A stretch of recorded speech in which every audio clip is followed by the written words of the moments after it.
Have not looked in the mirror yet today. Looking forward to this. Can you guys give us a clap just right in front of your face? Just one clap.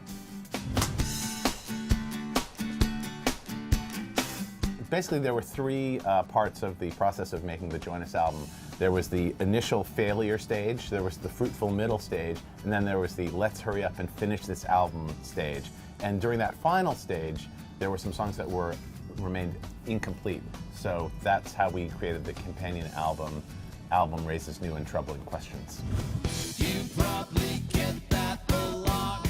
I think of this song, you probably get that a lot, as a manifestly fictitious song. The idea of the song is it's addressing someone who, amongst other people, is walking around carrying their severed head. But this particular person is more interesting to the singer of the song. It's a love song. It's a love song about a specific person saying, like, you know, you're different from the others.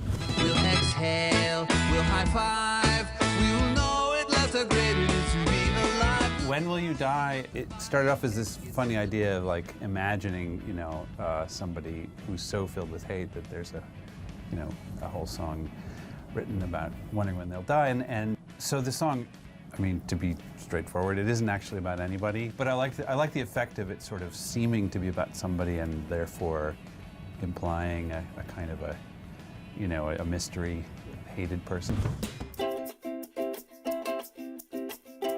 When we started the band in the early 80s, we were playing in a lot of very small rock clubs, and New York City's rock scene had really morphed into almost an after-hours scene. I think we would often go on stage at 2 in the morning, and it seemed like there was no connection to people who were actually working. So Dial a Song was kind of an outreach to find an audience beyond just late-night discotheque revelers. And it was a nice thing for us because it made us notorious in a way that I don't think we would have become otherwise. We did a show in 1990 with Jane's Addiction right after they got signed in London, and it was very clear, like from the second that they collapsed on the stage, that they were going to become one of those notorious bands. And there's something about when you're starting out as a band to have some angle that people go like, well, what are they really about?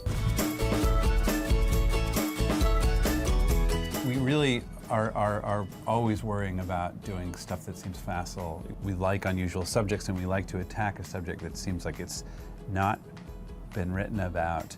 I don't like the idea that we're just writing sort of grab bag songs, and I think we feel like it's actually even more of a challenge, really, to do something that seems good and, you know, honest and real, and still have that freedom that we give ourselves to just write about whatever we want. And there's certain themes that are fun to come back to when you're writing songs. And I remember when I was putting together How Can I Sing Like a Girl, I was very self-conscious about it. The opening line is about hearing birds singing. And I was thinking, like, we have this song "Birdhouse in Your Soul," and it's like, are people just going to think, like, bird song? Yeah, these birds, these guys are they're into birds, Right? You know, but it seems too weird to just, cross off like, birds. Can't do that anymore. Move on to chimps. Right. That was our interview. Hope you enjoyed it. If you want to hear more about touring, click on Flansburgh's face.